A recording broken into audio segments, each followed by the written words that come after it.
Hello everyone and welcome to Chetan Bharat learning. ਇਸ session ਦੇ ਵਿੱਚ ਆਪਾਂ ਮਾਡਰਨ ਇੰਡੀਅਨ ਹਿਸਟਰੀ ਦੇ ਜਾਂ ਇੰਡੀਅਨ ਇੰਡੀਪੈਂਡੈਂਸ ਮੂਵਮੈਂਟ ਦੇ 50 ਐਮਸੀਕਿਊਜ਼ ਡਿਸਕਸ ਕਰਾਂਗੇ ਜੋ ਕਿ ਤੁਹਾਡੇ ਐਗਜ਼ਾਮ ਲਈ ਬਹੁਤ ਜ਼ਿਆਦਾ ਇੰਪੋਰਟੈਂਟ ਨੇ। Let's take a look. First question, the Santhal rebellion, one of the earliest tribal uprisings against the British East India Company and local zamindars, took place primarily in which of the following regions? ਸੰਥਲ ਰਿਬੇਲੀਅਨ ਕਿੱਥੇ ਹੋਇਆ ਸੀ? ਛੋਟਾ ਨਾਗਪੁਰ ਪਲੇਟੂ, ਰਾਜਮਹਿਲ Hills, Malabar cost ਜਾਂ ਫਿਰ ਗੁਦਮ Hills ਦੇ ਵਿੱਚ। ਤਾਂ you should ਨੋ ਕਿ ਇਹ ਜਿਹੜਾ ਹੈ ਇਹ ਰਾਜਮਹਿਲ ਹਿਲਸ ਦੇ ਵਿੱਚ ਹੋਇਆ ਸੀ। So B is the correct answer. ਤੇ ਜਿਹੜਾ ਸੰਥਲ ਰਿਬੇਲੀਅਨ ਹੈ ਅੱਜ ਦੀ ਡੇਟ ਦੇ ਵਿੱਚ ਇਹ ਝਾਰਖੰਡ ਤੇ ਵੈਸਟ ਬੰਗਾਲ ਵਾਲਾ ਏਰੀਆ ਹੈ ਜਿਹਨੂੰ ਆਪਾਂ ਰਾਜਮਹਿਲ ਹਿਲਸ ਕਹਿ ਰਹੇ ਹਾਂ। And the two brothers responsible for this were Sidhu and Kanu. Sidhu and Kanu, right? So it was a massive revolt against the oppressive revenue system of the British. Land revenue बहुत ज़्यादा extract करते सी, ਉਹਦੇ against या money lenders ਦੇ against ਜਿਹੜਾ ਇਹ revolt ਹੋਇਆ ਸੀ। Second, who among the following tribal leaders organized the Ulgulan or the Great Tumult movement against the destruction of traditional land systems by the colonial authorities? Ulgulan ਜਿਹੜਾ ਹੈ ਇਹਨੂੰ associate ਕੀਤਾ ਜਾਂਦਾ ਹੈ ਮੁੰਡਾ ਰਿਬੇਲੀਅਨ ਦੇ ਨਾਲ ਜਾਂ ਫਿਰ ਬਿਰਸਾ ਮੁੰਡਾ ਜੀ ਦੇ ਨਾਲ। ਸੋ ਬਿਰਸਾ ਮੁੰਡਾ ਏ ਇਜ਼ ਦਾ ਕਰੈਕਟ ਆਨਸਰ। ਇਹਦੇ ਬਾਰੇ ਇੱਕ ਹੋਰ ਫੈਕਟ ਜੋ ਤੁਹਾਨੂੰ ਪਤਾ ਹੋਣਾ ਚਾਹੀਦਾ ਹੈ ਉਹ ਇਹ ਕਿ Birsa Munda remains one of the only or one of the very few tribal leaders of revolts in India ਜਿਨ੍ਹਾਂ ਨੂੰ ਭਗਵਾਨ ਦਾ ਦਰਜਾ ਦਿੱਤਾ ਜਾਂਦਾ ਹੈ। ਤਾਂ ਅੱਜ ਵੀ ਝਾਰਖੰਡ ਵੈਸਟ ਬੰਗਾਲ ਵਾਲੇ ਏਰੀਆ ਦੇ ਵਿੱਚ ਬਿਰਸਾ ਮੁੰਡਾ ਨੂੰ ਭਗਵਾਨ ਬਿਰਸਾ ਮੁੰਡਾ ਕਹਿ ਕੇ ਐਡਰੈਸ ਕੀਤਾ ਜਾਂਦਾ ਹੈ ਐਂਡ ਦੇਰ R literally temples of Birsa ਮੁੰਡਾ ਇਨ ਦੇਅਰ। ਤਾਂ ਮੁੰਡਾ ਰਿਬੇਲੀਅਨ ਜਿਹਨੂੰ ਕਿ ਉਲਗੁਲਨ ਕਿਹਾ ਜਾਂਦਾ ਹੈ ਇਹਨੂੰ ਬਿਰਸਾ ਮੁੰਡਾ ਜੀ ਲੀਡ ਕਰ ਰਹੇ ਸੀ ਵਿਚ is somewhere to the south of Ranchi in modern day Jharkhand. Third, who among the following acted as the first president of Indian National Congress during its first session in Bombay in 1885? ਜਦੋਂ Indian national Congress setup ਹੋਈ ਸੀ ਤਾਂ ਉਹਦਾ first session Bombay 'ਚ ਹੋਇਆ ਸੀ ਜਿਹਦੇ president ਸੀ WC Banerjee, Womesh Chandra Banerjee. ਹੁਣ ਇਹਦੇ ਜਿਹੜੇ ਬਾਕੀ ਨਾਮ ਹੈ Surendranath Banerjee, Dinsha Wacha, and A.O. Hume. All of these were also major leaders of Indian National Congress. But jada A.O. Hume hai, he was an ICS officer responsible for setting up a INC, but he was not the president. ਤਾਂ ਇਹਦਾ correct answer है WC Banerjee. Question number 4. The political strategy of the moderate phase of Indian National Congress 1885 ਤੋਂ ਲੈ ਕੇ 1905 ਪਹਿਲੇ 20 ਸਾਲ ਤੱਕ ਕਾਂਗਰਸ ਨੂੰ moderate phase ਵਾਲੀ ਕਾਂਗਰਸ ਕਿਹਾ ਜਾਂਦਾ। ਤਾਂ ਇਹਦੇ ਵਿੱਚ ਕਿਹੜੇ-ਕਿਹੜੇ ਫੀਚਰਸ ਸੀਗੇ moderate phase ਦੇ? Active passive resistance, direct action campaign, mendicancy or prayer petition protest ਜਾਂ ਫਿਰ revolutionary terrorism। ਦੇਖੋ moderate phase ਦੀ ਗੱਲ ਕਰ ਰਹੇ ਹਾਂ ਤਾਂ revolutionary terrorism ਤਾਂ ਨਹੀਂ ਹੋਏਗਾ, डायरेक्ट एक्शन भी नहीं होएगा बिकॉज इट शोज कि तुसी वायलेंट हो रहे हो, एक्टिव रेजिस्टेंस भी नहीं होएगा। तो it is prayer petition and protest. So C is the correct answer. कई क्वेश्चंस ਦੇ ਵਿੱਚ ਤੁਸੀਂ एलिमिनेशन मेथड ਨਾਲ ਵੀ ਕਰ ਸਕਦੇ ਹੋ। So if the phrase itself is moderate that means कि कोई वायलेंस नहीं होएगी तो प्रे कर सकते हैं, पिटीशन कर सकते हैं। प्रोटेस्ट का इतने मतलब है बहुत mild protest, non violent protest, यानी कि धरने लाते नारे वगैरह लगाते लाइक दैट। एंड मेंडिकेंसी का मतलब होंदा है पोलिटिकल मेंडिकेंसी का मतलब that you had to beg for it.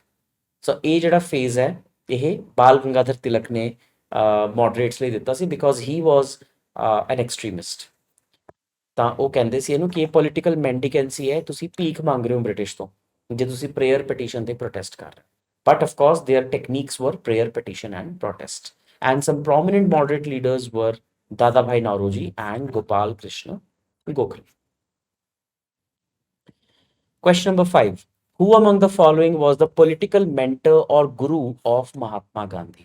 ਉਹ ਕੌਣ ਸੀ ਜਿਹਨੇ ਮਹਾਤਮਾ ਗਾਂਧੀ ਜੀ ਨੂੰ ਸਾਊਥ ਅਫਰੀਕਾ ਤੋਂ ਇੰਡੀਆ ਆਉਣ ਲਈ ਇਨਵਾਈਟ ਕੀਤਾ ਸੀ ਤੇ ਕਿਹਾ ਸੀ ਕਿ whatever reforms you are doing in South Africa, why don't you come and do the same for your own country?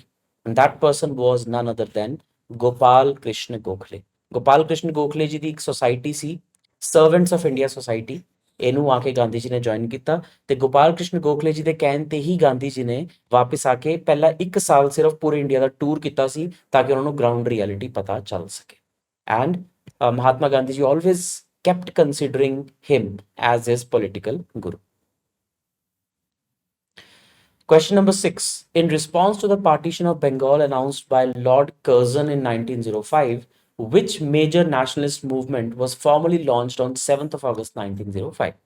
1905 ਦੇ ਵਿੱਚ ਬੰਗਾਲ ਪਾਰਟੀਸ਼ਨ ਦੇ ਅਗੇਂਸਟ ਸਵਦੇਸ਼ੀ ਮੂਵਮੈਂਟ ਲਾਂਚ ਕੀਤੀ ਗਈ ਸੀ। ਸਵਦੇਸ਼ੀ ਮੂਵਮੈਂਟ ਦਾ ਮੇਨ ਆਈਡੀਆ ਸੀਗਾ, ਸੋ ਬਾਈ that time the people had started getting the sense of the theory of economic drain of wealth। ਦਾਦਾ ਭਾਈ ਨੌਰੋਜੀ ਦੀ book ਦੇ ਵਿੱਚ ਵੀ ਇਹ ਮੈਂਸ਼ਨ ਸੀ ਕਿ ਬ੍ਰਿਟਿਸ਼ ਦਾ ਮੇਨ ਪਰਪਸ ਇੰਡੀਆ ਦੇ ਵਿੱਚ ਆਉਣ ਦਾ ਹੈ ਇੰਡੀਆ ਤੋਂ ਵੈਲਥ ਨੂੰ ਡਰੇਨ ਕਰਨਾ। ਤਾਂ ਜੇ ਇਹਨੂੰ ਆਪਾਂ ਰੋਕਣਾ ਹੈ ਤਾਂ ਆਪਾਂ ਨੂੰ ਸਵਦੇਸ਼ੀ ਚੀਜ਼ਾਂ ਜ਼ਿਆਦਾ ਖਰੀਦਣੀ ਪੈਣਗੀਆਂ। ਦਾ ਹੈਂਸ ਦਾ ਆਈਡੀਆ ਆਫ ਕਿ ਆਪਣਾ ਕੱਪੜਾ ਖੁਦ ਕੱਤੋ, ਇੰਪੋਰਟਡ ਆਈਟਮਸ ਨਾ ਖਰੀਦੋ, ਇੰਪੋਰਟਡ ਕੱਪੜੇ ਨੂੰ ਨਾ ਖਰੀਦੋ, ਲਿਕਰ ਨਾ ਖਰੀਦੋ, all of those things. So it was the Swadeshi and boycott movement which was started as a result of the partition of Bengal. Question number 7. Swadeshi movement ਦੇ ਦੌਰਾਨ who established the Bengal chemical Swadeshi stores? ਹੁਣ ਹਰ ਚੀਜ਼ ਦੇ ਵਿੱਚ ਤੁਸੀਂ ਸਵਦੇਸ਼ੀ ਹੋਣਾ ਹੈ, ਜਿਵੇਂ ਅੱਜ ਕੱਲ ਆਪਾਂ ਕਹਿ ਰਹੇ ਹਾਂ made in India, made in India, ਹੈ ਨਾ। ਤਾਂ ਉਸ ਵੇਲੇ ਵੀ ਆਪਣਾ ਜਿਹੜਾ ਆਈਡੀਆ ਸੀਗਾ ਦੈਟ ਵਾਸ ਕਿ ਆਪਾਂ ਸਵਦੇਸ਼ੀ ਮੂਵਮੈਂਟ ਦੇ ਵਿੱਚ ਹਰ ਚੀਜ਼ 'ਚ ਸਵਦੇਸ਼ੀ ਬਣਾਉਣਾ। ਤਾਂ ਬੰਗਾਲ ਕੈਮੀਕਲ ਸਵਦੇਸ਼ੀ ਸਟੋਰਸ ਕਿਨੇ ਸ਼ੁਰੂ ਕੀਤੇ ਸੀ? ਦੀ ਆਨਸਰ ਇਜ਼ ਪੀਸੀ ਰੇ ਜਾਂ Acharya Prafulla Chandra Ray. He was responsible for that. Question number 8. In which year was the partition of Bengal formally annulled? 1905 ਦੇ ਵਿੱਚ ਪਾਰਟੀਸ਼ਨ ਆਫ ਬੰਗਾਲ ਕੀਤੀ ਗਈ, ਬਟ ਉਸ ਤੋਂ ਕੁਝ ਸਾਲ ਬਾਅਦ ਹੀ 1911 ਦੇ ਵਿੱਚ when it was decided ਕਿ ਜਿਹੜੀ ਇੰਡੀਆ ਦੀ ਕੈਪੀਟਲ ਹੈ ਉਹ ਬੰਗਾਲ ਜਾਂ ਕਲਕੱਤਾ ਤੋਂ ਮੂਵ ਕਰਕੇ ਦਿੱਲੀ ਬਣਾਈ ਜਾਏਗੀ, ਉਸ ਸਾਲ ਹੀ, ਉਸ ਮੌਕੇ ਤੇ ਹੀ ਜਦੋਂ ਦਿੱਲੀ ਦਰਬਾਰ ਲਗਾਇਆ ਗਿਆ ਤਾਂ ਉੱਥੇ ਜਾਰਜ ਦ ਫਿਫਥ ਜਿਹੜੇ ਬ੍ਰਿਟਿਸ਼ ਕਿੰਗ ਸੀਗੇ ਉਹ ਆਏ ਹੋਏ ਸੀ ਐਂਡ ਹੀ ਅਨਾਉਂਸਡ ਕਿ ਬਈ ਹੁਣ ਜਿਹੜੀ ਪਾਰਟੀਸ਼ਨ ਆਫ ਬੰਗਾਲ ਹੈ ਉਹ ਅਸੀਂ ਐਨਲ ਕਰਦੇ। ਸੋ 1911 ਦੇ ਵਿੱਚ it was revoked by King George the fifth and ਉਸੇ ਮੌਕੇ ਦੇ ਉੱਤੇ ਹੀ ਦਿੱਲੀ ਨੂੰ ਇੰਡੀਆ ਦੀ ਨਵੀਂ ਕੈਪੀਟਲ ਡਿਕਲੇਅਰ ਕੀਤਾ ਗਿਆ। ਡਿਊਰਿੰਗ ਦ ਐਕਸਟ੍ਰੀਮਿਸਟ ਫੇਜ਼ 1905 ਤੋਂ ਲੈ ਕੇ 1920 ਤੱਕ who among the following leaders popularized the concept of passive resistance through a series of articles in the journal Bande Mataram? ਬੰਦੇ ਮਾਤਰਮ ਨਾਮ ਦੇ ਜਰਨਲ ਦੇ ਵਿੱਚ ਕਿਨੇ ਪੈਸਿਵ ਰੈਜ਼ਿਸਟੈਂਸ ਨੂੰ ਬਹੁਤ ਜ਼ਿਆਦਾ ਪ੍ਰਮੋਟ ਕੀਤਾ ਸੀ? The answer is Aurobindo Ghosh. So C Aurobindo Ghosh is the correct answer. ਇਹਨਾਂ ਨੇ ਹੀ ਡਾਕਟਰੀਨ ਆਫ ਪੈਸਿਵ ਰੈਜ਼ਿਸਟੈਂਸ ਦਿੱਤੀ ਸੀ ਕਿ ਚਲੋ ਐਕਟਿਵਲੀ ਨਾ ਸਹੀ but you resist whatever the British are doing, ਜਿਹਦੇ ਵਿੱਚ ਬਾਇਕਾਟ ਸ਼ਾਮਿਲ ਸੀ, economic boycott, educational boycott, judicial boycott, executive boycott, ਤਾਂ ਕਿ ਬ੍ਰਿਟਿਸ਼ ਐਡਮਿਨਿਸਟ੍ਰੇਸ਼ਨ ਜਿਹੜੀ ਉਹ ਪੈਰਾਲਾਈਜ਼ ਹੋ ਜਾਏ ਤੇ ਉਹਨਾਂ ਨੂੰ ਇੰਡੀਅਨਸ ਦੀ ਮੰਗਾਂ ਮੰਨਣ ਲਈ ਮਜਬੂਰ ਹੋਣਾ ਪਏ। Question number 10. The All India Muslim League was founded in December 1906 under the leadership of Aga Khan and Nawab Mohsin ul Mulk at which place? Dhaka ਦੇ ਵਿੱਚ, ਜੋ ਕਿ ਪ੍ਰੈਜ਼ੈਂਟ ਡੇ ਬੰਗਲਾਦੇਸ਼ ਦੀ ਕੈਪੀਟਲ ਹੈ, ਢਾਕਾ ਦੇ ਵਿੱਚ ਆਲ ਇੰਡੀਆ ਮੁਸਲਿਮ ਲੀਗ ਦੀ ਸਥਾਪਨਾ ਕੀਤੀ ਗਈ ਸੀ which later on unfortunately went on to become a national level party and led to the division of India into India and Pakistan. So it was All India Muslim League 1906 ਦੇ ਵਿੱਚ ਇਹ ਢਾਕਾ ਦੇ ਵਿੱਚ establish ਹੋਈ ਸੀ। Question number 11. The historic split of INC ਜੋ ਕਿ ਸੂਰਤ session ਦੇ ਵਿੱਚ ਹੋਇਆ ਸੀ, ਤਾਂ 1907 ਦੇ ਸੂਰਤ ਸੈਸ਼ਨ ਦੇ ਵਿੱਚ ਇੰਡੀਅਨ ਨੈਸ਼ਨਲ ਕਾਂਗਰਸ ਸਪਲਿਟ ਹੋ ਗਈ ਸੀ between the moderates and extremists. Who was presiding over this session? Who was presiding over this session? The answer is A. Rash Behari Ghosh. Rash Behari Ghosh ਇੱਥੇ ਪ੍ਰੈਜ਼ਾਈਡ ਕਰ ਰਹੇ ਸੀ। ਬਹੁਤ ਸਾਰੇ ਕਾਰਨ ਸੀ ਕਿ ਕਿਉਂ ਇੰਡੀਅਨ ਨੈਸ਼ਨਲ ਕਾਂਗਰਸ ਐਕਸਪੈਂਡ ਹੋਈ ਸੀ, ਜਿਹਦਾ ਮੇਜਰ ਰੀਜ਼ਨ ਹੈ ideological differences.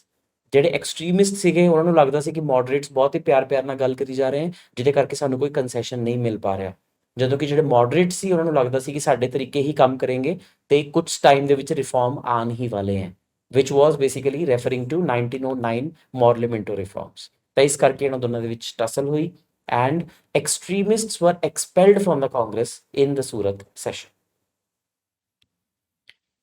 Next, the Indian Councils Act of 1909 ਜਿਹਨੂੰ ਆਪਾਂ Morley-Minto reforms ਵੀ ਕਹਿੰਦੇ ਆ, ਇਹਨੇ ਕਿਹੜਾ constitutional mechanism ਪਹਿਲੀ ਵਾਰ introduce ਕੀਤਾ ਸੀ ਇੰਡੀਆ ਦੇ ਵਿੱਚ, and this remains one of the foundational steps for creation of Pakistan, and that was separate electorate for Muslims। ਕਿ ਸਿਰਫ ਮੁਸਲਿਮਸ ਹੀ ਮੁਸਲਿਮ ਮੈਂਬਰਸ ਨੂੰ ਵੋਟ ਕਰ ਸਕਦੇ ਹੈ, ਦੈਟ ਵਾਸ ਸੈਪਰੇਟ ਇਲੈਕਟੋਰੇਟ। ਤੇ ਇਹ 1909 ਵਾਲੇ ਐਕਟ ਦੇ ਵਿੱਚ ਆਇਆ ਸੀ ਤੇ that became the foundational element why India got partitioned। ਉਸ ਤੋਂ ਬਾਅਦ ਇਹਦੇ ਤੇ ਬਿਲਡ ਅਪਨ ਹੋਇਆ ਬਹੁਤ ਜ਼ਿਆਦਾ, ਬਟ ਫਾਊਂਡੇਸ਼ਨਲ ਐਲੀਮੈਂਟ ਜਿਹੜਾ ਸੀ ਉਹ ਇਹੀ ਸੀ। Question number 13, which secret revolutionary society was founded by Savarkar brothers? V D Savarkar and Ganesh Savarkar ਨੇ ਮਿਲ ਕੇ ਕਿਹੜੀ ਰੈਵੋਲੂਸ਼ਨਰੀ ਸੀਕ੍ਰੇਟ ਸੋਸਾਇਟੀ ਬਣਾਈ ਸੀ, which was based on Young Italy. ਉਸ ਵੇਲੇ ਇੱਕ ਮੂਵਮੈਂਟ ਹੁੰਦੀ ਸੀ ਯੰਗ ਇਟਲੀ, ਜੋ ਕਿ ਮੈਜ਼ੀਨੀ ਨੇ ਬਣਾਈ ਸੀ ਡਿਊਰਿੰਗ ਇਟਾਲੀਅਨ ਯੂਨੀਫਿਕੇਸ਼ਨ। 1870 ਦੇ ਵਿੱਚ ਇਟਲੀ ਯੂਨੀਫਾਈ ਹੋਇਆ ਸੀ, ਤਾਂ ਉਦੋਂ ਉੱਥੇ ਇੱਕ ਰੈਵੋਲੂਸ਼ਨਰੀ ਸੀ ਗਿਸੈਪੇ ਮੈਜ਼ੀਨੀ। ਤਾਂ ਮੈਜ਼ੀਨੀ ਜਿਹੜੇ ਹੈ ਉਹਨਾਂ ਨੇ ਇੱਕ ਆਰਗੇਨਾਈਜੇਸ਼ਨ ਬਣਾਈ ਸੀ ਜਿਹਦਾ ਨਾਮ ਸੀ Young Italy. So on the lines of Young Italy ਕਿਹੜੀ ਆਰਗੇਨਾਈਜੇਸ਼ਨ ਸਾਵਰਕਰ ਬ੍ਰਦਰਸ ਨੇ ਬਣਾਈ ਸੀ ਇੰਡੀਆ ਦੇ ਵਿੱਚ? That was Abhinav Bharat Society. Abhinav Bharat Society. So B is the correct answer. Question number 14. In 1908, Prafulla Chaki and Khudiram Bose threw a bomb at a carriage in Muzaffarpur। तो खुदीराम बोस ਤੇ ਪ੍ਰਫੁੱਲ ਚਾਕੀ ਜੀ ਨੇ ਇੱਕ ਘੋੜਾ ਗੱਡੀ ਜਾਂ ਕੈਰੇਜ ਉਹਨੂੰ ਆਪਾਂ ਕਹਿ ਦਈਏ ਉਹਦੇ ਤੇ ਬੰਬ ਸੁੱਟਿਆ ਸੀ। ਤਾਂ ਕਿਹਨੂੰ ਮਾਰਨਾ ਚਾਹੁੰਦੇ ਸੀ ਐਕਚੁਅਲੀ? ਦੇयर ਵਾਸ ਅ ਬ੍ਰਿਟਿਸ਼ ਚੀਫ ਪ੍ਰੈਜ਼ੀਡੈਂਸੀ ਮੈਜਿਸਟ੍ਰੇਟ ਜੋ ਕਿ ਬਹੁਤ ਸਾਰੇ ਰੈਵੋਲੂਸ਼ਨਰੀਜ਼ ਦੇ ਅਗੇਂਸਟ ਬਹੁਤ ਸਾਰੇ ਡਿਸੀਜਨਸ ਦੇ ਚੁੱਕਿਆ ਸੀ। ਇਹਦਾ ਨਾਮ ਸੀ magistrate Kingsford. So they tried to kill magistrate Kingsford, but unfortunately ਉਹਦੀ ਜਗ੍ਹਾ ਕੋਈ ਦੋ ਬ੍ਰਿਟਿਸ਼ ਵੂਮਨ ਜਿਹੜੀਆਂ ਸੀ ਉਹ ਮਰ ਗਈਆਂ ਸੀ ਬਿਕੋਜ਼ ਦੇ ਵਰ ਇਨ ਦੈਟ ਕੈਰੇਜ। ਤਾਂ ਕੋਈ ਮਿਸ ਇਨਫੋਰਮੇਸ਼ਨ ਹੋਈ ਸੀ ਜਾਂ ਕਿਸੇ ਨੇ ਖਬਰ ਲੀਕ ਕਰਤੀ ਸੀ ਜਿਹਦੇ ਕਰਕੇ ਮੈਜਿਸਟ੍ਰੇਟ ਕਿੰਗਸਫੋਰਡ ਜਿਹੜੇ ਆ ਉਹ ਬਚ ਗਏ, but the intention was to kill magistrate Kingsford। ਇਸ ਤੋਂ ਬਾਅਦ ਬਿਕਾਜ਼ ਆਫ ਦਿਸ ਖੁਦੀਰਾਮ ਬੋਸ ਜਿਹੜੇ ਨੇ ਇਹਨਾਂ ਨੂੰ ਫਾਂਸੀ ਦੀ ਸਜ਼ਾ ਵੀ ਦੇ ਦਿੱਤੀ ਗਈ ਸੀ। Question number 15, Lala Hardayal, Sohan Singh Bhakna and Kartar Singh Sarabha ਕਿਹੜੀ ਰੈਵੋਲੂਸ਼ਨਰੀ ਆਰਗੇਨਾਈਜੇਸ਼ਨ ਇਹਨਾਂ ਨੇ ਮਿਲ ਕੇ ਐਸਟੈਬਲਿਸ਼ ਕੀਤੀ ਸੀ? ਤਾਂ this is one of the most prominent and easiest of questions ਜੇ ਤੁਸੀਂ ਪੰਜਾਬ ਦਾ ਕੋਈ ਵੀ ਪੇਪਰ ਅਪੀਅਰ ਕਰ ਰਹੇ ਹੋ। ਲਾਲਾ ਹਰਦਿਆਲ, ਸੋਹਨ ਸਿੰਘ ਭਕਨਾ ਐਂਡ ਕਰਤਾਰ ਸਿੰਘ ਸਰਾਭਾ ਇਹਨਾਂ ਨੇ ਗਦਰ ਪਾਰਟੀ ਦੀ ਫਾਊਂਡੇਸ਼ਨ ਰੱਖੀ ਸੀ। So C is the correct answer. ਤੇ ਗਦਰ ਪਾਰਟੀ ਜਿਹੜੀ ਹੈ ਇਹਦੇ ਹੈੱਡਕੁਆਰਟਰ ਸੀਗੇ ਸੈਨ ਫਰਾਂਸਿਸਕੋ ਕੈਲੀਫੋਰਨੀਆ ਦੇ ਵਿੱਚ, ਬਟ ਇਹਨਾਂ ਨੇ 1914 ਦੇ ਵਿੱਚ ਇੱਕ ਬਹੁਤ ਵੱਡਾ ਕੈਂਪੇਨ ਪਲਾਨ ਕੀਤਾ ਸੀ। ਐਂਡ ਟਾਈਮ ਦੇ ਉੱਤੇ ਉਹ ਪਲਾਨ ਲੀਕ ਹੋ ਗਿਆ, ਇਸ ਕਰਕੇ ਸਾਰੇ ਲੀਡਰਸ ਫੜੇ ਗਏ। Otherwise it could have been India's one of the largest ਜਿਹਨੂੰ ਆਪਾਂ ਕਹਿੰਦੇ ਹਾਂ ਮੂਵਮੈਂਟਸ ਡਿਊਰਿੰਗ ਦਾ ਫਰੀडम ਸਟਰਗਲ। ਮਚ ਲਾਈਕ ਜਿਵੇਂ INA ਨੇ ਆ ਕੇ ਇੰਫਾਲ ਕੈਂਪੇਨ ਕੀਤਾ ਸੀ, ਇੰਡੀਆ ਤੇ ਅਟੈਕ ਕੀਤਾ ਸੀ, ਉਸੇ ਤਰ੍ਹਾਂ ਜਿਹੜੀ ਗਦਰ ਪਾਰਟੀ ਹੈ ਉਹ ਵੀ ਇੱਕ ਬਹੁਤ ਵੱਡਾ ਆਪਰੇਸ਼ਨ ਪਲਾਨ ਕਰ ਰਹੀ ਸੀ ਜਿਹਦੇ ਅੰਡਰ ਇਹਨਾਂ ਨੇ ਪੰਜਾਬ ਤੋਂ ਲੈ ਕੇ ਬੰਗਾਲ ਤੱਕ ਦੀ ਬਹੁਤ ਸਾਰੀ ਆਰਮਰੀਜ਼ ਨੂੰ ਸੇਮ ਦਿਨ ਲੁੱਟਣਾ ਸੀ ਤੇ ਸਾਰੇ ਹਥਿਆਰ ਚੁਰਾ ਕੇ ਇਹਨਾਂ ਨੇ ਬ੍ਰਿਟਿਸ਼ ਨੂੰ ਮਾਰਨਾ ਸੀ। But then it could not happen because the news got leaked. Komagata Maru incident 1914 ਦਾ, what was it all about? Was it an armed raid on a British military outpost? No. Was it a Japanese steamship carrying Indian immigrants turned back by Canada? Yes. Was it a clandestine printing press seized in Calcutta? No. A mutiny among Indian soldiers stationed in Singapore? No. तो ਕਾਮਾਗਾਟਾ ਮਾਰੂ ਇੱਕ ship ਦਾ ਨਾਮ ਸੀ ਜਿਹਦਾ ਜੋ ਕਿ Japanese ship ਸੀ ਤੇ ਇਹਨੂੰ ਜਿਹੜੇ ਹੈ ਇੱਕ ਇੰਡੀਅਨ ਇਹਨੂੰ ਸਟੀਅਰ ਕਰ ਰਹੇ ਸੀ, ਵਾਸ ਦਾ ਕੈਪਟਨ। ਤੇ ਕੈਨੇਡਾ ਜਦੋਂ ਇਹ ਸਾਰੇ ਇੰਡੀਅਨਸ ਪਹੁੰਚੇ ਵਿਚ ਵਾਸ 376 ਇੰਡੀਅਨਸ, ਬਾਬਾ ਗੁਰਦਿੱਤ ਸਿੰਘ ਜੀ ਨੂੰ ਲੀਡ ਕਰ ਰਹੇ ਸੀ। ਤਾਂ ਉੱਥੇ ਬ੍ਰਿਟਿਸ਼ ਤੇ ਕੈਨੇਡਾ ਦੀ ਸਰਕਾਰ ਬੇਸਿਕਲੀ ਇੱਕੋ ਹੀ ਹੈ, ਤਾਂ ਉੱਥੇ ਮਨਾ ਕਰ ਦਿੱਤਾ ਗਿਆ ਕਿ ਅਸੀਂ ਇੰਡੀਅਨਸ ਨੂੰ ਇੱਥੇ ਡੀਬੋਰਡ ਨਹੀਂ ਹੋਣ ਦੇਵਾਂਗੇ। So they came back to India and created a lot of resentment. The Lucknow Pact of 1916 achieved a massive breakthrough in the Indian national movement primarily because of what? ਹੁਣ 1907 ਦੇ ਸੂਰਤ ਸੈਸ਼ਨ ਦੇ ਵਿੱਚ ਕਾਂਗਰਸ ਜਿਹੜੀ ਉਹ ਸਪਲਿਟ ਹੋਈ ਸੀ। ਇਨ 1916 ਵਾਲੇ session ਯਾਨੀ ਕਿ ਉਸ ਤੋਂ 9 ਸਾਲ ਬਾਅਦ ਕਾਂਗਰਸ ਦੁਬਾਰਾ ਰੀਜੁਆਇਨ ਵੀ ਹੋ ਜਾਏਗੀ, ਯਾਨੀ ਕਿ ਮੋਡਰੇਟਸ ਤੇ ਐਕਸਟ੍ਰੀਮਿਸਟ ਦੁਬਾਰਾ ਇਕੱਠੇ ਹੋ ਜਾਣਗੇ, ਪਲੱਸ ਮੁਸਲਿਮ ਲੀਗ ਵੀ ਕਾਂਗਰਸ ਦੇ ਨਾਲ ਜੁੜ ਜਾਏਗੀ to get certain of its demands fulfilled. So it was a joint political agreement and alliance between the Congress and Muslim League। ਤਾਂ ਦੋ ਚੀਜ਼ਾਂ ਇਹਦੇ ਚ ਹੋਈਆਂ ਸੀਗੀਆਂ, first readmission of extremists back into the Congress, ਤੇ ਸੈਕੰਡ ਕਾਂਗਰਸ ਤੇ ਮੁਸਲਿਮ ਲੀਗ ਜਿਹੜੇ ਆ ਉਹ ਇਕੱਠੇ ਹੋ ਗਏ ਸੀ ਤਾਂ ਕਿ ਆਪਣੀ ਮੰਗਾਂ ਜਿਹੜੀਆਂ ਉਹ ਬ੍ਰਿਟਿਸ਼ ਸਰਕਾਰ ਦੇ ਅੱਗੇ ਕਲੈਕਟਿਵਲੀ ਰੱਖ ਸਕਣ। ਕੁਐਸਚਨ ਨੰਬਰ 18, ਡਿਊਰਿੰਗ ਦਾ ਹੋਮ ਰੂਲ ਲੀਗ ਮੂਵਮੈਂਟ ਜੋ ਕਿ 1915 ਤੋਂ 16 ਤੱਕ ਚੱਲੀ ਸੀ, ਐਨੀ ਬੈਸੈਂਟ ਆਪਰੇਟਡ ਫਰਮ ਮਦਰਾਸ, ਰਾਈਟ। ਤਾਂ ਐਨੀ ਬੈਸੈਂਟ ਤੇ ਬਾਲ ਗੰਗਾਧਰ ਤਿਲਕ ਜੀ ਦੇ ਏਰੀਆਜ਼ ਆਫ ਆਪਰੇਸ਼ਨ ਅਲੱਗ-ਅਲੱਗ ਸੀਗੇ। ਤਾਂ ਐਨੀ ਬੈਸੈਂਟ ਵਾਸ ਆਪਰੇਟਿੰਗ ਫਰਮ ਮਦਰਾਸ। ਤਾਂ ਕਿਹੜੇ-ਕਿਹੜੇ ਏਰੀਆਜ਼ ਤੋਂ ਬਾਲ ਗੰਗਾਧਰ ਤਿਲਕ ਜੀ ਜਿਹੜੇ ਆ ਉਹ ਆਪਰੇਟ ਕਰਦੇ ਸੀ? ਤਾਂ ਇਹਨਾਂ ਦਾ ਮੇਨ ਹੈੱਡਕੁਆਰਟਰ ਹੁੰਦਾ ਸੀ ਪੂਨਾ। So he was operating from Pune. Question number 19. Mahatma Gandhi's first experiment with satyagraha in India. Champaran satyagraha ਇਹਨਾਂ ਦਾ ਸਭ ਤੋਂ ਪਹਿਲਾ ਸੱਤਿਆਗ੍ਰਹਿ ਸੀ ਇੰਡੀਆ ਦੇ ਵਿੱਚ, ਰਾਈਟ। ਕਿਹੜਾ ਇਕਨੋਮਿਕ ਸਿਸਟਮ, ਕਿਹੜਾ ਆਪਰੈਸਿਵ ਇਕਨੋਮਿਕ ਸਿਸਟਮ ਚੰਪਾਰਨ ਦੇ ਵਿੱਚ, ਬਿਹਾਰ ਦੇ ਵਿੱਚ ਚੱਲ ਰਿਹਾ ਸੀ, ਜਿਹਦੇ ਅਗੇਂਸਟ ਇਹਨਾਂ ਨੇ ਪਹਿਲਾ ਸੱਤਿਆਗ੍ਰਹਿ ਕੀਤਾ? So that system was basically ਕਿ 3/20th ਆਫ ਦਾ ਲੈਂਡ ਜਿਹੜਾ ਹੈ ਉਹਦੇ ਤੇ ਤੁਹਾਨੂੰ ਇੰਡੀਗੋ ਉਗਾਣੀ ਹੀ ਪਏਗੀ। ਤਾਂ ਇੱਕ ਯੂਨਿਟ ਆਫ ਲੈਂਡ ਨੂੰ ਕਿਹਾ ਜਾਂਦਾ ਸੀ ਕੱਠ। ਤਾਂ ਤਿੰਨ ਇਹ ਤਾਂ ਤਿੰਨ ਕਠੀਆ ਸਿਸਟਮ, ਮਤਲਬ 3/20th ਆਫ ਦਾ ਲੈਂਡ, ਤਾਂ Tinkathia system B is the correct answer. ਤਾਂ ਇਹਦੇ ਅੰਦਰ 3/20th of the total land ਜਿਹੜਾ ਹੈ ਉਹਦੇ ਤੇ ਇੰਡੀਗੋ ਉਗਾਣੀ ਕੰਪਲਸਰੀ ਹੈ, which is like 15% of the total land, 15% ਦਾ total land. In 1918, Mahatma Gandhi undertook his first fast unto death. ਤਾਂ ਬੜਾ ਫੇਮਸ ਹੈ ਗਾਂਧੀ ਜੀ ਬਾਰੇ ਕਿ ਜਦੋਂ ਇੰਡੀਆ ਵਾਪਸ ਆਏ ਸੀ ਤਾਂ ਇਹਨਾਂ ਨੇ ਤਿੰਨ ਸਮਾਲ ਮੂਵਮੈਂਟਸ ਲੀਡ ਕੀਤੀਆਂ ਸੀ। ਇੱਕ ਹੋ ਗਿਆ Champaran satyagraha, what was the other one ਜਿਹਦੇ ਵਿੱਚ ਫਾਸਟ ਐਂਡ ਟੂ ਡੈਥ ਇਹਨਾਂ ਨੇ ਰਿਜ਼ੋਰਟ ਕੀਤਾ ਸੀ, and that was Ahmedabad mill workers strike. Basically Ahmedabad ਦੇ ਵਿੱਚ ਜਿਹੜੇ ਮਿਲ ਵਰਕਰ ਸੀਗੇ ਉਹ ਪਲੇਗ ਬੋਨਸ ਦੀ ਡਿਮਾਂਡ ਕਰ ਰਹੇ ਸੀ ਕਿ ਪਲੇਗ ਚਾਹੇ ਬਿਮਾਰੀ ਹਟ ਚੁੱਕੀ ਸੀ ਪਰ ਉਹ ਪਲੇਗ ਬੋਨਸ ਕੰਟੀਨਿਊ ਰੱਖਣਾ ਚਾਹੁੰਦੇ ਸੀ, ਬਿਕੋਜ਼ ਉਹਨਾਂ ਦੀ ਵੇਜਿਸ ਕਈ ਸਾਲਾਂ ਤੋਂ ਵਧਾਈਆਂ ਨਹੀਂ ਗਈਆਂ ਸੀ।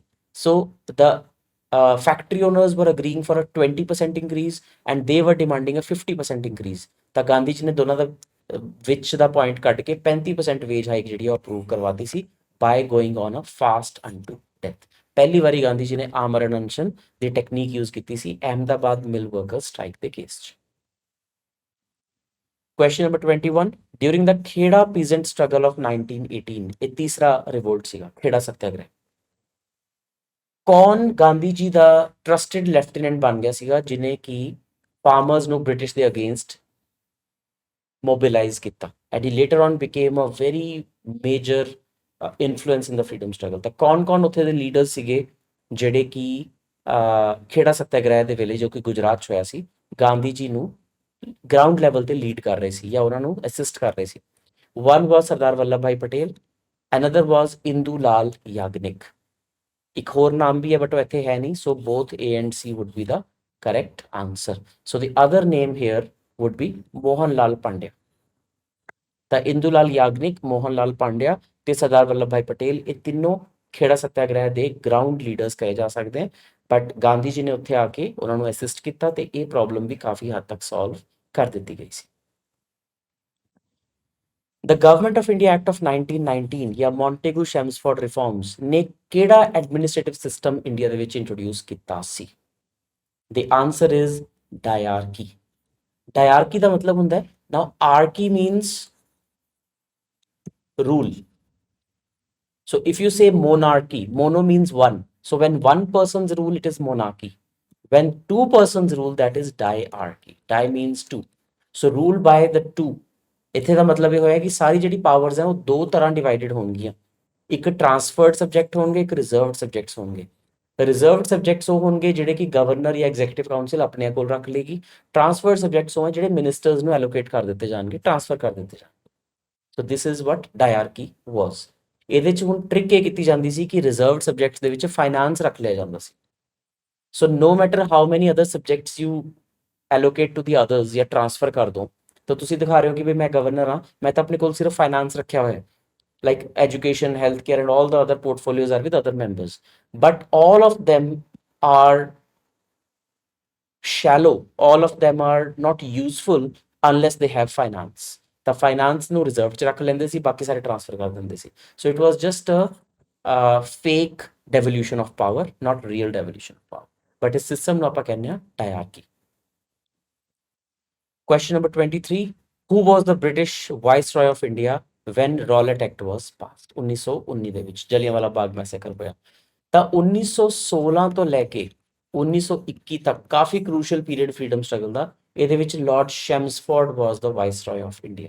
ਇਹ ਤੁਹਾਨੂੰ ਇਦਾਂ ਵੀ ਯਾਦ ਰਹਿ ਸਕਦਾ ਹੈ ਕਿ 1919 ਵਾਲੇ ਰਿਫਾਰਮਸ ਨੂੰ ਆਪਾਂ ਕਹਿੰਦੇ ਹਾਂ ਮੌਂਟੇਗੂ ਸ਼ੈਮਸਫੋਰਡ ਰਿਫਾਰਮਸ। ਤਾਂ Montagu, Lord Montagu was the secretary of state for India and Lord Chelmsford was the viceroy of India, right. ਤਾਂ ਇਹਨਾਂ ਦੇ ਟਾਈਮ ਦੇ ਵਿੱਚ ਰੌਲਟ ਐਕਟ ਆਇਆ, ਸੈਫੁਦੀਨ ਕਿਚਲੂ, ਡਾਕਟਰ ਸਤਿਆਪਾਲ ਅਰੈਸਟ ਹੋਏ, ਜਿਹਦੇ ਕਰਕੇ ਜਲਿਆਂਵਾਲਾ ਬਾਗ ਮੈਸੇਕਰ ਹੋਇਆ, right? So he was responsible for all of that.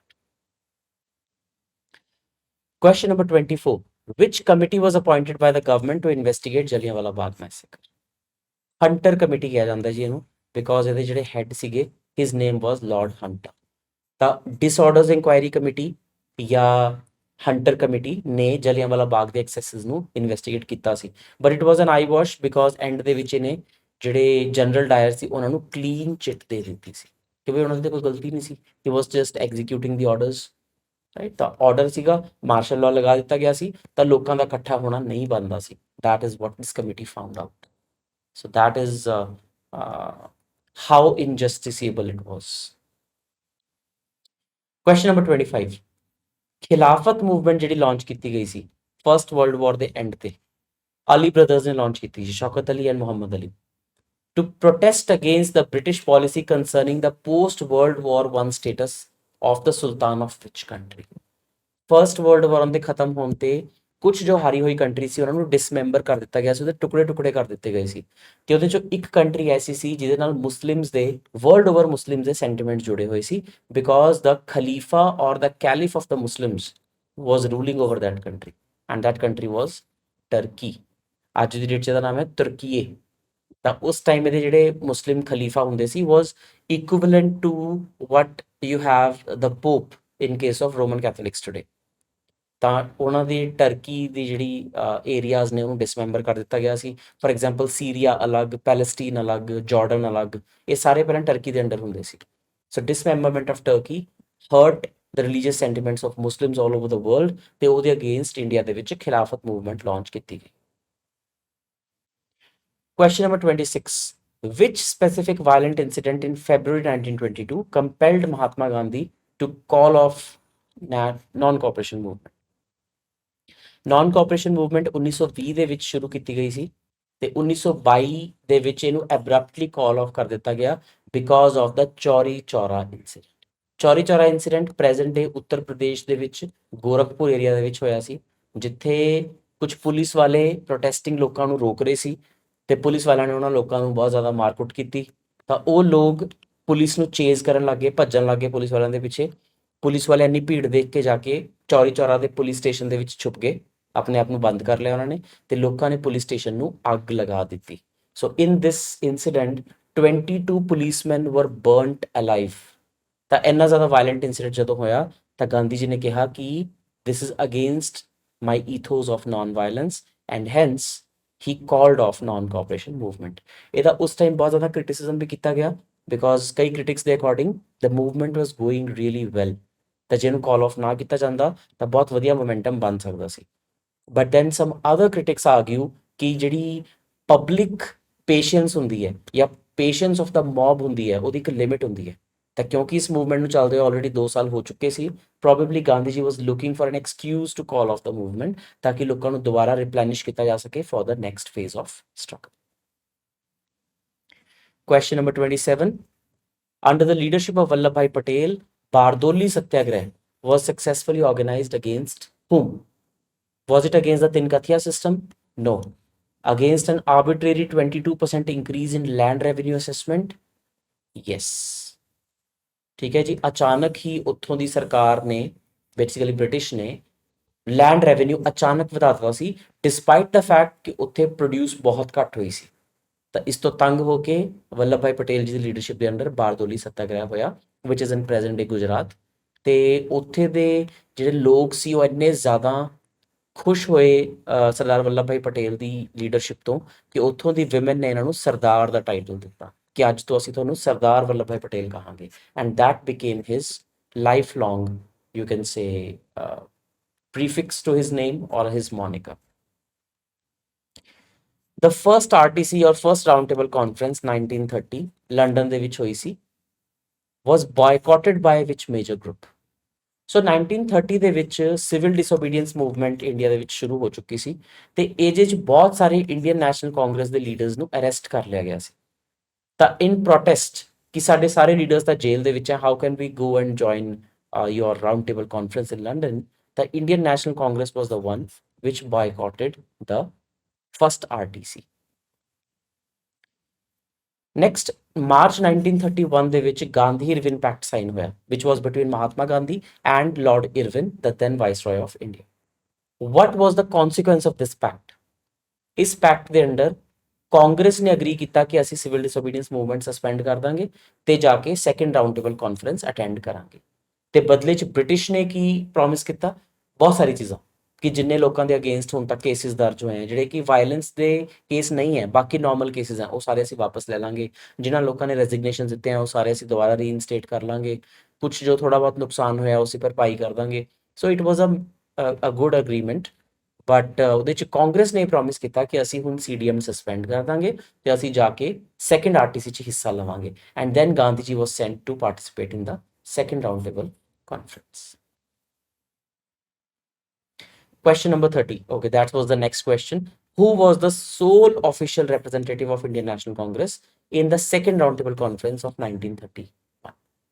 ਇਹ ਤੁਸੀਂ ਯਾਦ ਰੱਖਣਾ ਹੈ ਕਿ ਫਰਸਟ ਸੈਕੰਡ ਤੇ ਥਰਡ ਰਾਊਂਡ ਟੇਬਲ ਕਾਨਫਰੰਸਸ 1930 1931 ਤੇ 1932 ਦੇ ਵਿੱਚ ਹੋਈਆਂ ਸੀ ਤੇ ਇਹਦੇ ਚ ਕਾਂਗਰਸ ਨੇ ਸਿਰਫ ਇੱਕ ਹੀ ਮੀਟਿੰਗ ਚ ਪਾਰਟਿਸਿਪੇਟ ਕੀਤਾ ਸੀ ਐਂਡ that was 1931 ਤੇ ਇਹਦੇ ਚ ਸੋਲ ਰਿਪਰੈਜ਼ੈਂਟੇਟਿਵ ਉਹਨਾਂ ਦੇ ਸੀਗੇ ਮਹਾਤਮਾ ਗਾਂਧੀ। ਕੁਐਸਚਨ ਨੰਬਰ 31 1931 ਦੇ ਵਿੱਚ Karachi session of Indian national Congress ਹੋਇਆ ਸੀ ਇਹਦੀ ਕੀ ਸਪੈਸ਼ਲਿਟੀ ਹੈ ਕੀ ਖਾਸ ਹੋਇਆ ਸੀ ਇਸ ਸੈਸ਼ਨ ਦੇ ਵਿੱਚ ਸੋ ਇਨ ਦਿਸ session resolutions on fundamental rights and national economic program NEP were passed यानी कि कांग्रेस उन उस लेवल पे पहुंच चुकी है कि वो खुद रेजोल्यूशंस पास कर रहे हैं which may or may not be enforceable on the British but it represents the ethos and aspirations of the entire Indian people ਤਾਂ ਇਹਨਾਂ ਨੇ ਫੰਡਾਮੈਂਟਲ ਰਾਈਟਸ ਤੇ ਨਿਊ ਇਕਨੋਮਿਕ ਪ੍ਰੋਗਰਾਮ ਦੇ ਉੱਤੇ ਰੈਜ਼ੋਲੂਸ਼ਨਸ ਪਾਸ ਕੀਤੇ ਦ ਪੂਨਾ ਪੈਕਟ ਆਫ ਸੈਪਟੈਂਬਰ 1932 ਜੋ ਕਿ ਡਾਕਟਰ ਬੀ ਆਰ ਅੰਬੇਡਕਰ ਤੇ ਮਹਾਤਮਾ ਗਾਂਧੀ ਦੇ ਵਿੱਚ ਹੋਇਆ ਸੀ ਇਹਨੇ ਕਿਸ ਇਸ਼ੂ ਨੂੰ ਸੋਲਵ ਕੀਤਾ it solve the issue of communal separate electorates for the depressed classes the second round table conference ਦੇ ਵਿੱਚ ਹੀ ਗਾਂਧੀ ਜੀ ਜਦੋਂ ਉੱਥੇ ਗਏ ਤਾਂ ਉਹਨਾਂ ਨੂੰ ਪ੍ਰਪੋਜ਼ ਕੀਤਾ ਗਿਆ ਜਿਹੜਾ ਉੱਥੇ ਦੇ ਪ੍ਰਾਈਮ ਮਿਨਿਸਟਰ ਸੀ ਰਾਮਸੇ ਮੈਕਡੋਨਲਡ ਉਹਨਾਂ ਨੇ ਪ੍ਰਪੋਜ਼ ਕੀਤਾ ਕਿ ਇੰਡੀਆ ਦੇ ਵਿੱਚ ਇੱਕ ਹੋਰ ਸੈਪਰੇਟ ਇਲੈਕਟੋਰੇਟ ਲੈ ਆਉਂਦੇ ਆ ਜਿਵੇਂ ਮੁਸਲਿਮਸ ਲਈ ਪਹਿਲਾਂ ਕੀਤਾ ਸੀ ਹੁਣ depressed classes within Hindus will also have separate electorate but Gandhi ji ਨੂੰ ਇਹ ਲੱਗਿਆ ਐਂਡ ਰਾਈਟਲੀ ਸੋ ਕਿ ਇਹ ਪਹਿਲਾਂ ਤਾਂ ਸਿਰਫ ਇਹਨਾਂ ਨੇ ਹਿੰਦੂ ਮੁਸਲਿਮ ਦੇ ਵਿੱਚ ਡਿਵਾਈਡ ਐਂਡ ਰੂਲ ਕੀਤਾ ਹੈ ਹੁਣ ਇਹ ਵਿਦਿਨ ਹਿੰਦੂਜ਼ ਵੀ ਡਿਵੀਜ਼ਨ ਕਰਨ ਲੱਗੇ ਹੈ in the name of upper caste and lower caste Hindus ਇਸ ਕਰਕੇ ਉਹਨਾਂ ਨੇ ਇਸ ਚੀਜ਼ ਨੂੰ ਵਹਿਮੈਂਟਲੀ ਰਿਜੈਕਟ ਕੀਤਾ ਤੇ ਥਰਡ ਰਾਊਂਡ ਟੇਬਲ ਕਾਨਫਰੰਸ 'ਚ ਵੀ ਉਹ ਹਿੱਸਾ ਲੈਣ ਨਹੀਂ ਗਏ but B R Ambedkar ji was quite ਕਨਵਿੰਸਡ ਕਿ ਲੋਅਰ ਕਾਸਟ ਦੇ ਅਪਲਿਫਟਮੈਂਟ ਲਈ ਸੈਪਰੇਟ ਇਲੈਕਟੋਰੇਟ ਜ਼ਰੂਰੀ ਹੈ ਤਾਂ ਗਾਂਧੀ ਜੀ ਇਹਦੇ ਅਗੇਂਸਟ ਯਰਵਦਾ ਜੇਲ੍ਹ ਪੁਣੇ ਦੀ ਉਹਦੇ ਵਿੱਚ ਇਹ ਫਾਸਟ ਐਂਡ ਟੂ ਡੈਥ ਇਹਨਾਂ ਨੇ ਸ਼ੁਰੂ ਕੀਤਾ ਤੇ ਬੀ ਆਰ ਅੰਬੇਡਕਰ ਨੂੰ ਇਹਨਾਂ ਨੇ ਕਨਵਿੰਸ ਕੀਤਾ ਕਿ ਸੈਪਰੇਟ ਇਲੈਕਟੋਰੇਟ ਨਾਲ ਹਿੰਦੂਜ਼ ਵੀ ਡਿਵਾਈਡ ਹੋ ਜਾਣਗੇ what is required is the upliftment of lower caste ਤਾਂ ਉਹਦੇ ਲਈ ਜ਼ਰੂਰੀ ਨਹੀਂ ਕਿ ਸੈਪਰੇਟ ਇਲੈਕਟੋਰੇਟ ਹੀ ਹੈ ਉਹਦੇ ਲਈ ਰਿਜ਼ਰਵੇਸ਼ਨ ਵੀ ਕੰਮ ਕਰ ਸਕਦੀ ਹੈ and hence the number of total seats reserved seats in the legislatures were increased rather than accepting separate electorates and it was a very good step taken at that time government of India 1935 ਦੇ ਵਿੱਚ ਇੱਕ all India federation propose ਕੀਤੀ ਗਈ ਸੀ ਜਿਹਦੇ ਵਿੱਚ ਇੱਕ ਤਾਂ British provinces ਹੋਣੀ ਸੀ ਹੋਰ ਕੀ ਹੋਣਾ ਸੀ princely states so it was proposed ਕਿ ਇੱਕ ਫੈਡਰੇਸ਼ਨ ਬਣੇਗੀ ਜਿਹਦੇ ਵਿੱਚ ਬ੍ਰਿਟਿਸ਼ ਪ੍ਰੋਵਿੰਸਸ ਹੋਣਗੀਆਂ for example Punjab Madras Bengal and all that ਤੇ ਪਲੱਸ ਪ੍ਰਿੰਸਲੀ ਸਟੇਟਸ ਹੋਣਗੀਆਂ which were at that time more than 550 in number. Next, under the Government of India Act 1935, diarchy, yani ki rule by the two, which was previously introduced in provinces, was shifted to where? It was shifted to the central government. ਹੁਣ diarchy center ਦੇ ਵਿੱਚ ਵੀ ਆ ਚੁੱਕੀ ਹੈ ਯਾਨੀ ਕਿ ਜਿਹੜਾ ਵੀ ਵਾਈਸਰॉय ਜਾਂ ਗਵਰਨਰ ਜਨਰਲ ਆਫ ਇੰਡੀਆ ਹੋਏਗਾ ਉਹ ਕੁਝ ਸਬਜੈਕਟਸ ਆਪਣੇ ਕੋਲ ਰੱਖੇਗਾ which are reserved and some of them will be transferred to the ministers. 1942 ਦੇ ਵਿੱਚ ਜਦੋਂ ਕ੍ਰਿਪਸ ਮਿਸ਼ਨ ਇੰਡੀਆ ਆਇਆ ਡਿਊਰਿੰਗ ਦਾ ਸੈਕੰਡ ਵਰਲਡ ਵਾਰ, ਤਾਂ ਕੀ ਆਫਰ ਕੀਤਾ ਇਹਨੇ ਇੰਡੀਅਨਸ ਨੂੰ, ਕਿਹੜਾ ਸਟੇਟਸ ਆਫਰ ਕੀਤਾ? ਇੱਕ ਤਾਂ ਇਹਨਾਂ ਨੇ ਆਫਰ ਕੀਤਾ ਕਿ ਤੁਸੀਂ ਸਾਡਾ ਵਾਰ ਦੇ ਵਿੱਚ ਸਾਥ ਦਿਓ, ਬ੍ਰਿਟਿਸ਼ ਦਾ ਵਾਰ ਦੇ ਵਿੱਚ ਸਾਥ ਦਿਓ, ਜਦੋਂ ਅਸੀਂ ਵਾਰ ਜਿੱਤ ਜਾਾਂਗੇ ਉਸ ਤੋਂ ਬਾਅਦ ਅਸੀਂ ਤੁਹਾਨੂੰ ਕੰਸਟੀਟਿਊਐਂਟ ਅਸੈਂਬਲੀ ਬਣਾ ਕੇ ਦੇ ਦਾਂਗੇ। But the status till the second world war was unclear. So what was that status that it was offering? It was offering dominion status, मतलब not full-fledged sovereignty, dominion status। ਤਾਂ ਗਾਂਧੀ ਜੀ ਨੇ ਇਹਨੂੰ ਕਿਹਾ ਸੀ post dated check on a crashing bank। ਕਿਉਂ crashing bank ਕੌਣ ਹੈ ਇੱਥੇ? The British Empire, because second world war ਦੇ ਵਿੱਚ the British were on the losing streak at that time। ਸ਼ੁਰੂ ਦੇ ਵਿੱਚ ਹਿਟਲਰ was winning and ਪਹਿਲੇ 2-3 ਸਾਲ ਜਿਹੜਾ ਹੈ ਉਹ ਬ੍ਰਿਟਨ ਤੇ ਐਲਾਈਜ਼ ਜਿਹੜੇ ਆ ਉਹ ਹਾਰ ਰਹੇ ਸੀ। So Gandhi ji called it a post-dated check on a crashing bank. That what if the British lose the Second World War? Then will we again get a sovereign status? It was unclear. So we were demanding immediate transfer of power, जो कि British agree नहीं कर रहे सी। Question number 36, August 1942 ਦੇ ਵਿੱਚ ਮਹਾਤਮਾ ਗਾਂਧੀ ਜੀ ਨੇ ਕਿਹਾ do or die, ਕਰੋ ਜਾਂ ਮਰੋ। ਕਿਹੜੀ ਮੂਵਮੈਂਟ ਦੀ ਸ਼ੁਰੂਆਤ ਸੀ ਜਦੋਂ ਗਾਂਧੀ ਜੀ ਨੇ ਇਹ ਗੱਲ ਕਹੀ? So it was the beginning of the infamous Quit India movement। Infamous ਕਿਉਂ? ਕਿਉਂਕਿ ਇਹ ਪਹਿਲੀ ਵਾਰ ਐਸਾ ਹੋਇਆ ਕਿ ਗਾਂਧੀ ਜੀ ਦੇ ਬਾਰੇ ਕ੍ਰਿਟਿਕਸ ਨੂੰ ਐਸਾ ਲੱਗਿਆ ਕਿ ਉਹਨਾਂ ਨੇ ਖੁਦ ਦਾ ਹੀ ਨਾਨ ਵਾਇਲੈਂਸ ਵਾਲਾ ਜਿਹੜਾ ਸਟੈਂਡ ਹੈ ਉਹ ਹੁਣ ਤਿਆਗ ਦਿੱਤਾ ਹੈ, ਹੁਣ ਉਹ ਉਸ ਤੋਂ ਦੂਰ ਹੋ ਰਹੇ ਹਨ। ਬਿਕਾਜ਼ ਇਸ ਮੂਵਮੈਂਟ 'ਚ ਰੱਜ ਕੇ ਵਾਇਲੈਂਸ ਹੋਈ ਸੀ ਦੋਨੋਂ ਤਰਫ ਤੋਂ, and then but Gandhi ji couldn't do anything else as well because ਉਹ ਉਸੇ ਦਿਨ ਅਰੈਸਟ ਹੋ ਗਏ ਸੀ। तो क्विट इंडिया मूवमेंट काफ़ी ज़्यादा स्ट्रॉन्ग मूवमेंट सी ये, जो कि अगस्त 1942 ਚ ਲਾਂਚ ਹੋਈ ਸੀ। Who was the legendary founder of Azad Hind Fauj? INA ਜਾਂ ਇੰਡੀਅਨ ਨੈਸ਼ਨਲ ਆਰਮੀ ਦੀ ਸਥਾਪਨਾ ਕਿਨੇ ਕੀਤੀ ਸੀ? This is a very tricky question। ਆਪਾਂ ਨੂੰ ਹਮੇਸ਼ਾ ਲੱਗੇਗਾ Subhash Chandra Bose. Subhash Chandra Bose later became the leader and led the INA, but the founder always will be Captain Mohan Singh। Captain Mohan Singh was also one of the prisoners of war। ਤੇ ਉਹਨਾਂ ਦੇ ਦਿਮਾਗ 'ਚ idea ਆਇਆ ਸੀ ਕਿ ਜਿੰਨੇ ਵੀ Indian soldiers India ਤੋਂ ਬਾਹਰ ਆ ਕੇ ਲੜ ਰਹੇ ਹੈ ਤੇ ਉਹ ਹੁਣ ਪ੍ਰਿਜ਼ਨਰਸ ਆਫ ਵਾਰ ਹੈ, ਜਿਨ੍ਹਾਂ ਨੂੰ ਕਿ ਜਾਪਾਨ ਨੇ ਜਾਂ ਜਰਮਨੀ ਨੇ ਜਾਂ ਇਟਲੀ ਨੇ ਬੰਦੀ ਬਣਾ ਕੇ ਰੱਖਿਆ ਹੋਇਆ ਹੈ, ਉਹਨਾਂ ਨੂੰ ਹੀ ਆਪਾਂ ਰਿਲੀਜ਼ ਕਰਵਾ ਲਈਏ ਤੇ ਉਹਨਾਂ ਨੂੰ ਹੀ ਜਾ ਕੇ ਆਪਾਂ ਇੰਡੀਆ ਤੇ ਅਟੈਕ ਕਰੀਏ ਤੇ ਇੰਡੀਆ ਨੂੰ ਆਜ਼ਾਦੀ ਦਵਾ ਦਈਏ। It was a win win situation. The first time this idea was conceived in the mind of Captain Mohan Singh। 1943 ਦੇ ਵਿੱਚ ਸੁਭਾਸ਼ ਚੰਦਰ ਬੋਸ ਜੀ ਨੇ ਇੱਕ provisional government of free India ਬਣਾਈ ਸੀ ਆਊਟ ਆਫ ਇੰਡੀਆ, ਜਿਹਦਾ ਨਾਮ ਸੀ ਅਰਜ਼ੀ ਹੁਕੂਮਤ ਆਜ਼ਾਦ ਹਿੰਦ। ਕਿਹੜੀ ਜਗ੍ਹਾ ਦੇ ਉੱਤੇ ਇਹ ਗਵਰਨਮੈਂਟ ਬਣਾਈ ਸੀ? The answer is Singapore. ਠੀਕ ਹੈ ਜੀ, Arzi Hukumat Azad Hind was set up in Singapore ਤੇ ਇਹਨੂੰ ਉਸ ਵੇਲੇ ਦੀ ਸਾਰੀ ਐਕਸਿਸ ਪਾਵਰਸ ਨੇ ਰਿਕੋਗਨਾਈਜ਼ ਕਰਤਾ ਸੀ, ਜਰਮਨੀ ਨੇ ਵੀ, ਇਟਲੀ ਨੇ ਵੀ, ਜਾਪਾਨ ਨੇ। Question number 39, Indian National Army ਦੇ ਟ੍ਰਾਇਲਸ ਜਦੋਂ ਹੋਏ, ਰੈੱਡ ਫੋਰਟ ਟ੍ਰਾਇਲਸ ਵੀ ਆਪਾਂ ਜਿਹਨੂੰ ਕਹਿੰਦੇ ਆ 1945 ਦੇ ਵਿੱਚ, ਤਾਂ 3 ਪ੍ਰੋਮੀਨੈਂਟ ਆਫੀਸਰ ਸੀਗੇ ਜਿਹਦੇ ਕਰਕੇ ਇੰਡੀਆ ਦੇ ਵਿੱਚ ਕਮਿਊਨਲ ਹਾਰਮਨੀ ਦੁਬਾਰਾ ਆ ਗਈ ਸੀ ਇੱਕ ਵਾਰੀ। The reason was one of them was Hindu, one a Sikh and one a Muslim। ਤਾਂ Shah Nawaz Khan, Prem Kumar Sehgal and Gurbaksh Singh Dhillon। So B is the correct answer। During the INA trials at Red Fort, which prominent political party formed a dedicated defense committee? ਕਿਹੜੀ party ਸੀਗੀ ਜੀ ਉਸ time ਦੀ ਸਭ ਤੋਂ ਵੱਡੀ party? Indian national Congress. ਇਹਦੇ ਵਿੱਚ ਕੁਝ ਬਹੁਤ ਪ੍ਰੋਮੀਨੈਂਟ ਐਡਵੋਕੇਟ ਸੀਗੇ ਜਿਨ੍ਹਾਂ ਨੇ ਇਹਨਾਂ ਸਾਰੇ ਪ੍ਰਿਜ਼ਨਰਸ ਨੂੰ ਡਿਫੈਂਡ ਕੀਤਾ। For example Aruna Asaf Ali, then you had ਤੇਜ Bahadur ਸਪਰੂ, ਭੂਲਾ Bhai Desai, Kailash Nath Kajju, Jawaharlal Nehru himself। So all of them participated in these trials। The Wavell Plan, ਜੋ ਕਿ 1945 ਦੇ ਵਿੱਚ ਸਿਮਲਾ ਕਾਨਫਰੰਸ ਦੇ ਵਿੱਚ ਪ੍ਰੈਜ਼ੈਂਟ ਕੀਤਾ ਗਿਆ ਸੀ, ਇਹਦੇ ਵਿੱਚ ਕਿਹੜਾ ਪੁਆਇੰਟ ਆਫ ਕੰਟੈਂਸ਼ਨ ਸੀ? What was it that was not acceptable to the Indian National Congress ਜਿਹਦੇ ਕਰਕੇ Wavell Plan ਫੇਲ ਹੋਇਆ? ਇਸ ਮੀਟਿੰਗ ਦੇ ਵਿੱਚ ਮੁਹੰਮਦ ਅਲੀ ਜਿੰਨਾ ਨੇ ਇਨਸਿਸਟ ਕੀਤਾ ਸੀ ਕਿ ਜਿੰਨੇ ਵੀ ਕੰਸਟੀਟਿਊਐਂਟ ਅਸੈਂਬਲੀ ਦੇ ਮੁਸਲਿਮ ਮੈਂਬਰਸ ਹੋਣਗੇ ਜਾਂ ਐਗਜ਼ੀਕਟਿਵ ਕਾਉਂਸਲ ਦੇ ਮੁਸਲਿਮ ਮੈਂਬਰਸ ਹੋਣਗੇ, ਉਹਨਾਂ ਨੂੰ ਐਕਸਕਲੂਸਿਵਲੀ ਸਿਰਫ ਤੇ ਸਿਰਫ ਆਲ ਇੰਡੀਆ ਮੁਸਲਿਮ ਲੀਗ ਹੀ ਨੋਮੀਨੇਟ ਕਰੇਗੀ। Congress can not nominate Muslim members or can not elect Muslim members. Congress ਕਹਿੰਦੀ ਕਿ ਅਸੀਂ ਤਾਂ ਸੈਕੂਲਰ ਆਰਗੇਨਾਈਜੇਸ਼ਨ ਆ, ਅਸੀਂ ਤਾਂ ਹਿੰਦੂ ਮੁਸਲਿਮ ਚ ਮੰਨਦੇ ਹੀ ਨਹੀਂ, ਬਟ ਮੁਸਲਿਮ ਲੀਗ ਵਾਸ ਇਨਸਿਸਟੈਂਟ ਕਿ ਜਿੰਨੇ ਵੀ ਮੁਸਲਿਮ ਮੈਂਬਰਸ ਹੋਣਗੇ ਉਹਨੂੰ ਤਾਂ ਅਸੀਂ ਹੀ ਚੂਜ਼ ਕਰਾਂਗੇ। That was the point of contention. And that also shows up in the way these countries were created. And that is why Pakistan was created as an Islamic nation and India as a secular country. Who among the following was not a member of cabinet mission? Okay, 1946 cabinet mission आया सी जिसमें 3 members सीगे, Lord Pethick Lawrence, Sir Stafford Cripps and A.V. Alexander. The Lord Linlithgow was not a member. So D is the answer. But Lord Linlithgow had been a viceroy of India. The Cabinet Mission Plan 1946 recommended unique constitutional framework for India. ਇਹਦੇ according India ਨੂੰ ਕਿੰਨੀ groups ਦੇ ਵਿੱਚ ਵੰਡਿਆ ਗਿਆ ਸੀ? 3 groups ਦੇ ਵਿੱਚ ਵੰਡਿਆ ਗਿਆ ਸੀ। ਜਿਹੜਾ ਗਰੁੱਪ A ਸੀਗਾ ਉਹ ਸਾਰੀ ਦੀ ਸਾਰੀ ਹਿੰਦੂ ਮੈਜੋਰਟੀ ਪ੍ਰੋਵਿੰਸਸ ਸੀ। ਜਿਹੜਾ ਗਰੁੱਪ B ਸੀ ਉਹ ਸਾਰੇ ਮੁਸਲਿਮ ਮੈਜੋਰਟੀ ਪ੍ਰੋਵਿੰਸਸ ਸੀ but in the north west, ਜੋ ਕਿ ਅੱਜ ਦੀ ਡੇਟ 'ਚ ਪਾਕਿਸਤਾਨ ਹੈ। ਤੇ C ਦੇ ਵਿੱਚ ਵੀ ਮੁਸਲਿਮ ਮੈਜੋਰਟੀ ਪ੍ਰੋਵਿੰਸਸ ਸੀ ਜਿਹੜੀਆਂ ਈਸਟ ਦੇ ਵਿੱਚ ਹੈ, ਜਿਹੜਾ ਕਿ ਅੱਜ ਬੰਗਲਾਦੇਸ਼ ਹੈ।